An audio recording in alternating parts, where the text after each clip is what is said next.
이 시간 함께 하나님 말씀 살펴보도록 하겠습니다. 오늘 하나님께서 우리에게 주신 말씀은 에스라서 7장 11절부터 28절까지의 말씀입니다. 에스라서 7장 11절부터 28절까지의 말씀 봉독해서 읽도록 하겠습니다. 에스라는 제사장이면서 학자이며 이스라엘이 받은 주님의 계명과 율례를 많이 배운 사람이었다. 다음은 아닥사스다 왕이 에스라에게 보낸 칙령을 옮겨 적은 것이다. 왕 중의 왕 아닥사스다는 하늘의 하나님 율법에 통달한 학자 에스라 제사장에게 칙령을 내린다. 나의 지시는 다음과 같다. 내가 다스리는 나라에 사는 이스라엘 사람 가운데서 그대와 함께 예루살렘에 가고자 하는 사람은 제사장이든지 레위 사람이든지 누구든지 가도 좋다. 나와 나의 7 보좌관이 그대를 보내는 것이니 그대가 잘 아는 하나님의 율법에 따라서 유다와 예루살렘이 어떠한지를 살펴보아라. 그뿐 아니라 그대는 나와 나의 보좌관들이 예루살렘에 계시는 이스라엘의 하나님께 기쁜 마음으로 드리는 은과 금을 가지고 가거라. 또한 바벨로니아의 모든 지방에서 그대가 얻을 은과 금도 가지고 가고 백성과 제사장들이 예루살렘에 있는 하나님의 성전에 바치는 자원 예물도 가지고 가거라.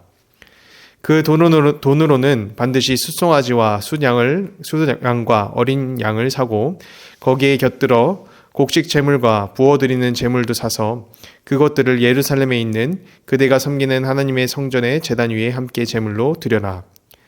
그 나머지 은과 금은 그대가 섬기는 하나님의 뜻에 따라서 그대와 그대의 동료 유다 사람들이 가장 좋다고 생각하는 일에 쓰도록 하고 그대에게 맡긴 모든 그릇은 예루살렘의 하나님께 바치되 그대가 섬기는 하나님의 성전에서 예배를 드릴 때에 쓰도록 하여라.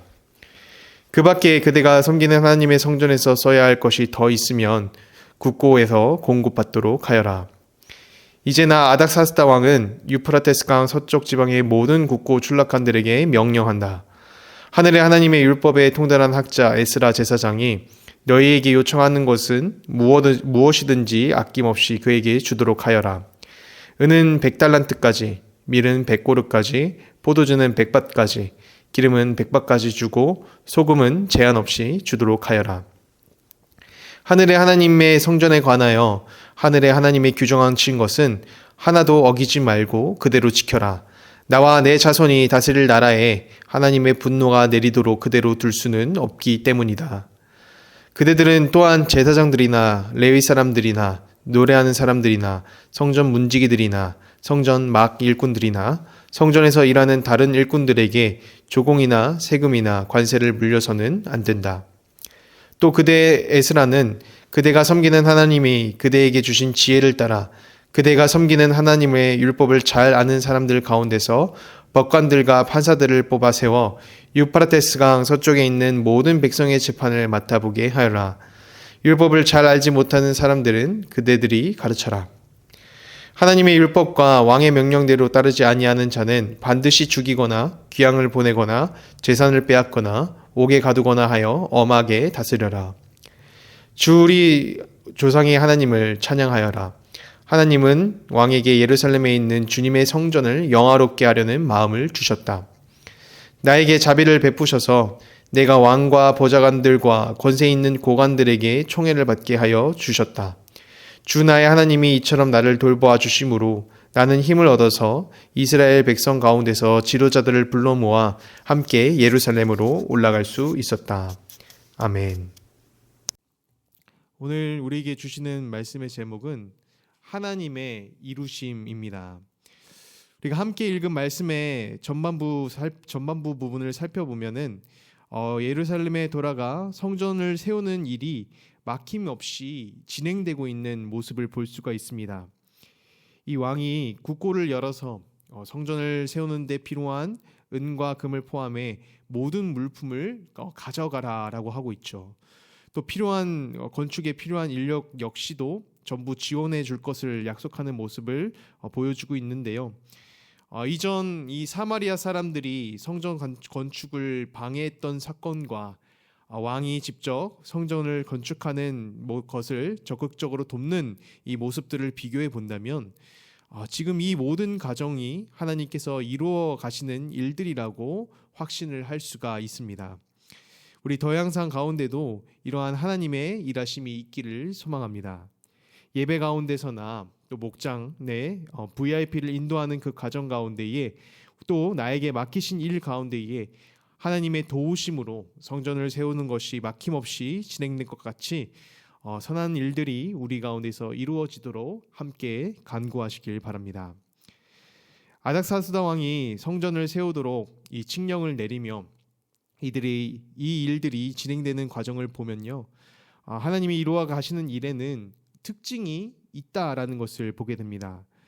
첫 번째 특징은 상황을 열어주신다라는 겁니다. 포로된 신분을 가졌던 이스라엘로서 성전을 포함할 이 예루살렘을 재건할 재료들을 모으고 또 사용할 기물들을 수집하는 것은 쉽지는 않았을 겁니다. 이것들을 십시일반 모은다라고 해도 분명한 한계가 있는 것이죠.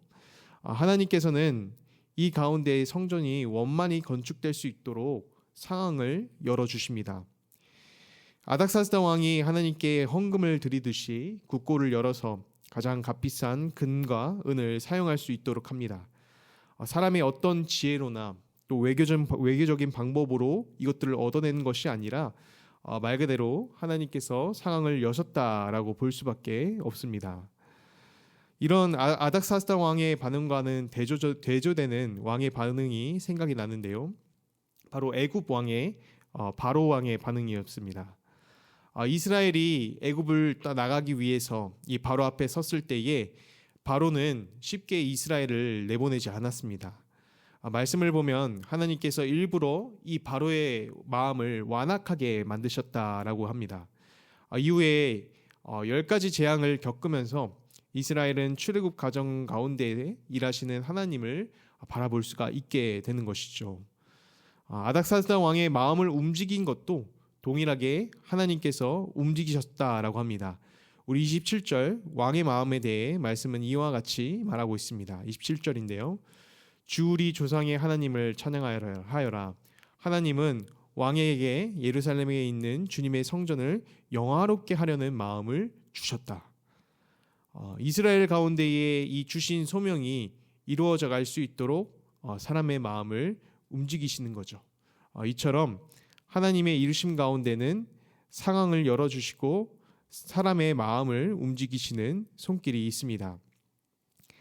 이스라엘이 이 홍해 앞에 갇히게 되었을 때에 바다라는 상황을 열어주시고 바울과 실라가 옥에 갇히게 되었을 때에 감옥문을 열어주시는 것도 하나님의 손길이었습니다.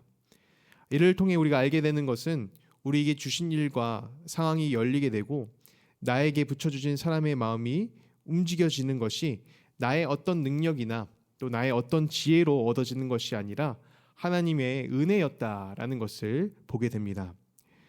주님께서 이루시는 일들 가운데에 마음을 열어주시기도 하지만 더 나아가 성도인 우리를 향해서 열린 마음도 허락해 주십니다.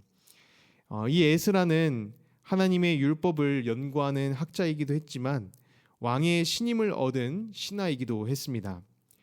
당시 시대의 상을 봤을 때에 이 에스라를 통해서 왕의 조서를 내렸다라는 것은 왕이 에스라를 전적으로 신뢰하고 있었다라는 것을 나타낸다고 합니다. 이는 요셉을 전적으로 신임했던 바로 총리가 바로가 총리로 앉히면서 이후 성경 역사적 사건들을 위해서 사용했던 것처럼 성도 역시도 사용받을 수 있도록 사람의 마음을 여시면서 도와주시는 것이죠.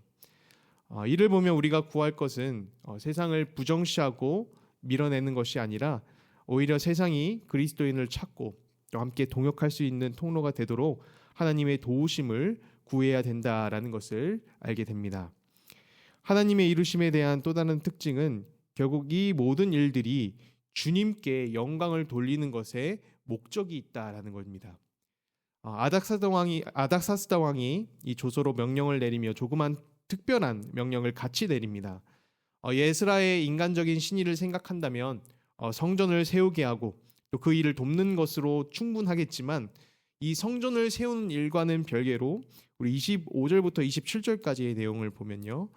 이방인의 왕인데도 하나님의 말씀을 가르칠 수 있도록, 또 예루살렘에 정착할 사람들이 이후에 율법을 지키며 살 수 있도록 법을 지정하는 왕의 모습을 보게 됩니다. 이 성전 건축이라는 일을 마치면서 내가 이 넓은 마음으로 이 성전을 건축하게 도와줬다라고 하며 왕의 기념비를 세우고 또 스스로 영광을 돌릴 수 있었지만, 그 끝에는 하나님의 말씀을 지키도록 하고 그리고 모든 영광을 주님께 돌리는 에스라의 찬양을 듣게 되는 것이죠. 우리 가운데도 하나님께서 이루어 가시는 일들이 있습니다. 세상 사람들은 이 일이 그저 운수가 좋다 이렇게 평가를 하지만, 성도인 우리는 이를 이루어 가시는 하나님의 일하심으로 보게 됩니다. 성도 여러분, 바라기는 우리 가운데에 주신 은혜를 감사하며 찬양의 삶이 되시길 바랍니다. 말씀을 정리하면 이 C.S. 루이스는 찬양을 드리는 삶에 대해 이렇게 말을 합니다. 찬양은 모든 기쁨의 완성입니다. 삶의 즐거움은 자연스럽게 찬양으로 표현되게 됩니다. 이 C.S. 루이스가 고백하는 말과 같이 나의 삶 가운데에 이루어 가시는 하나님의 은혜를 발견하고 또 주시는 은혜로 감사와 찬양의 삶을 이어가시는 더 향상 성도 여러분들이 되시길 주님의 이름으로 축원드립니다. 우리 함께 기도하도록 하겠습니다. 사랑이 충만하신 하나님 감사합니다. 또 오늘도 주님 앞에 나아가 주의 자녀로 살게 하시고 또 하나님께서 주 바라보시는 일하심을 기대할 수 있는 삶을 주시니 감사드립니다.